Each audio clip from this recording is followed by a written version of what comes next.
All right, guys, today we are going to be going over Seneca's letters to Lucilius, letter 11. This is on the blush of modesty. And let's just go ahead and jump right into this here. Okay, so in verse 1, he says, "Your friend and I have had a conversation. He is a man of ability. His very first words showed what spirit and understanding he possesses and what progress he has already made. He gave me a foretaste, and he will not fail to answer thereto. For he spoke not from forethought, but was suddenly caught off his guard. When he tried to collect himself, he could scarcely banish that hue of modesty, which is a good sign in a young man. The blush that spread over his face seemed to rise from the depths, and I feel sure that his habit of blushing will stay with him after he has strengthened his character, stripped off all his faults, and become wise. For by no wisdom can natural weaknesses of the body be removed. That which is implanted and inborn can be toned down by training, but not overcome." Okay, so this is of the blush of modesty, this letter, and it's a little bit confusing at this point. Okay, and we'll have to break it down and go a little bit further into this in order to really understand what is the point that Seneca is making. And one thing I do want to say here is that you have to remember the time as well. So many of the things that Seneca says are going to be related to the time, although much of the wisdom is universal. So when he's talking about things like blushing, there was some different connotations and meanings that were carried with those things. But let's just kind of look at what he's saying here. So essentially he's saying that he's had a conversation with Lucilius, his friend, all right, and he's complimenting him. He's a man of ability. He showed what spirit of understanding he possesses, and that he's made some progress. Okay, and then he says that he was suddenly caught off his guard when he tried to collect himself. He could scarcely banish that hue of modesty. So he's saying it's a good sign in a man, the blush that spread over his face. And he's saying that it'll probably stay even after he's strengthened his character and stripped off his faults, because he's saying that wisdom cannot remove a natural weakness of the body. Okay, so he's really saying that this blushing is a good thing, because he's saying that it is modesty or humility. It's the opposite of arrogance. All right, so let's go into verse 2, and it'll make a little bit more sense here.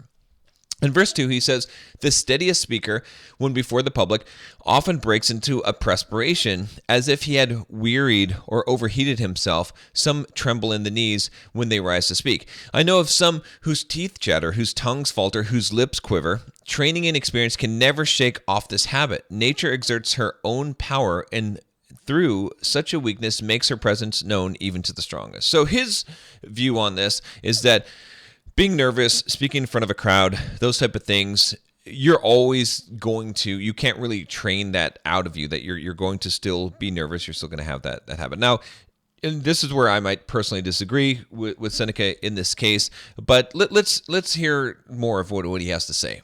All right, in verse 3, he says, "I know that the blush, too, is a habit of this sort, spreading suddenly over the faces of the most dignified men.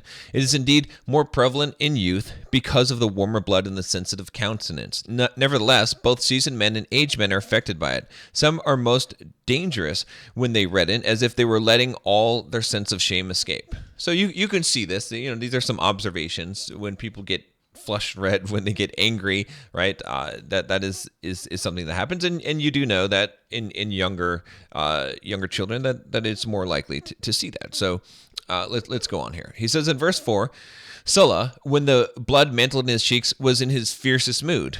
Pompey had the most sensitive cast of countenance. He always blushed in the presence of a gathering, and especially at a public assembly. Fabanius also, I remember, reddened when he appeared as a witness before the Senate, and his embarrassment became to him a remarkable degree." Okay, so he's giving some accounts of some people, famous people, that blush for various reasons. All right, in verse 5, he says, "Such is a habit not due to mental weakness, but to the novelty of a situation. An inexperienced person is not necessarily confused, but is usually affected because he slips into this habit by natural tendency of the body. Just as certain men are full-blooded, so others are of quick and mobile blood that rushes to the face at once." So again, what he's really just trying to say here is that it's not necessarily a bad thing. It doesn't mean that you are not wise. It doesn't mean anything negative that you blush. It's just just a natural feature is what he's saying here. In verse 6, he says, "As I remarked, wisdom can never remove this habit, for if she could rub out all our faults, she would be mistress of the universe. Whatever is assigned to us by the terms of our birth and the blend of our constitutions will stick with us, no matter how hard or how long the soul may have tried to master itself. And we cannot forbid these feelings any more than we can summon them." Okay, so I have a few thoughts on this, as I'll share my thoughts with you. So what he's saying here is, I think the value of what he's saying here is that, look, don't think that just because you become wise and you advance yourself, that you're going to be able to get rid of all your faults. You can't. It's not conceivable. It's not possible. Okay. And I think that's valuable because a lot of people might be upset with themselves because they can't get rid of the faults. You really just have to accept some of the things that exist, that are part of you. And I think that is a healthy thing. However, where I would disagree here is I would say that there are a lot of things that can be removed, right? I don't think it's even necessary. But for example, the blushing, I think that you could learn to not blush. Is it really important? I don't know if that is so much, but it is interesting that, he's making this really large emphasis on this, and so I wonder if there's some kind of fault that he has that he has not been able to wipe out, and it's the nature of this letter. But we won't really ever know.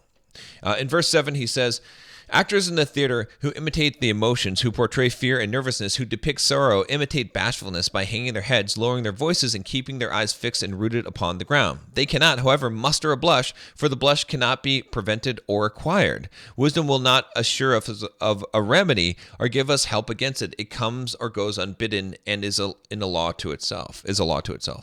So that's interesting. I didn't really think of it that way. So maybe he is correct, right? And again, what I would encourage you to do as you read anything is to use your own discernment with it, right? Don't just blindly take what someone says. Seneca is a wise man, and he has a huge degree of wisdom, but I always question a thing, and I think you should as well, especially what I'm saying. So, but it is interesting that he says that actors can't even summon a blush. Is that true? As I think about this, and I think about actors and whether I've seen them blush, I guess I would say no. I guess I haven't really seen them blush.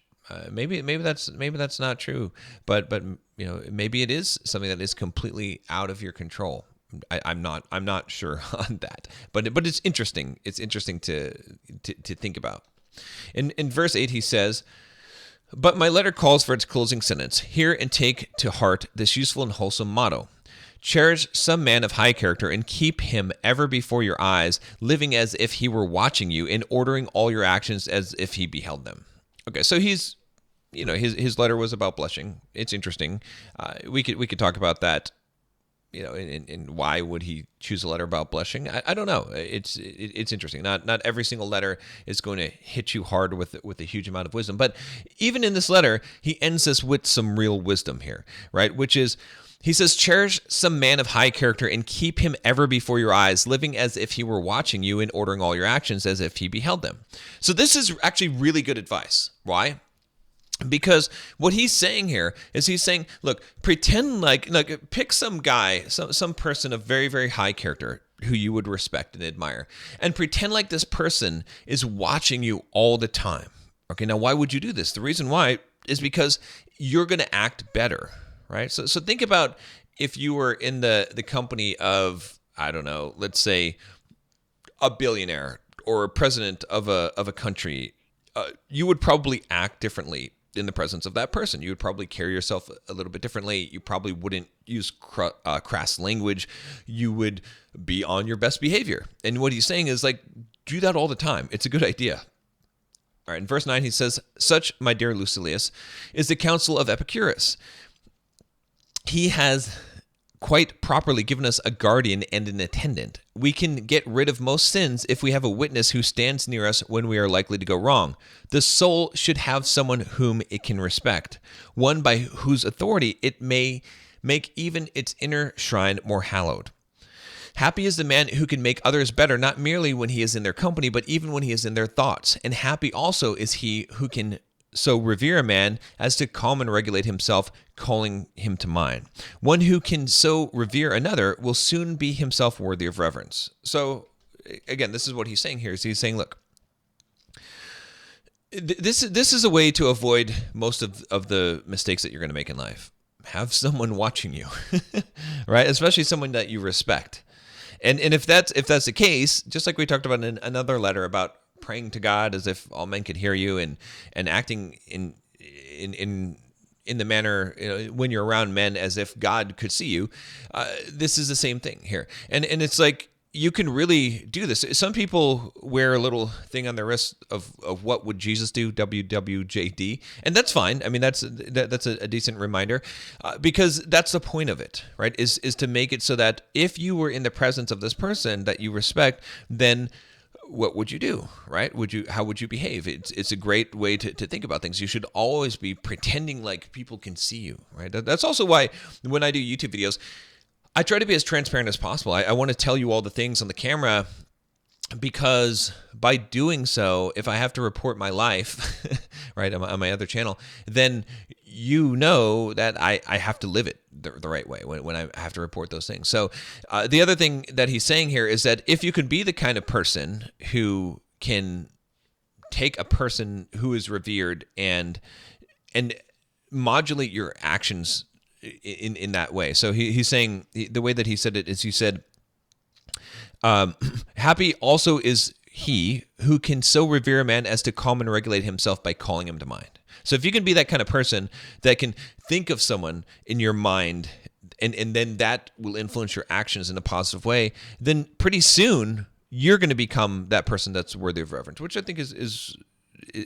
really cool. So in verse 10 he says, choose a Cato, or if Cato seems too severe a model, choose some Laelius, a gentler spirit. Choose a master whose life, conversation, and soul-expressing face have satisfied you. Picture him always to yourself as your protector of your pattern, for we must indeed have someone according to whom we may regulate our characters. You can never straighten that which is crooked unless you use a ruler. Farewell. So this is really good advice, okay? Even though this letter, I don't know about the blushing part of it, like the utility of that. Maybe, like I said, you could say that there are things that are beyond your control, and don't hold those against people, and don't hold them against yourself, which I think is valuable. But this is the most valuable here, because what he's saying is, and he's using some examples, Cato, Laelius. You don't really have to know who these people are in this case, but he's saying choose someone who it's going to make sense to you, who you can picture as your protector or pattern, and then that's how you're going to regulate your character. And he's saying that the only way to straighten something that's crooked is to have a ruler. You have to have something to measure against, right? And I do this myself, right? Seneca is a great example.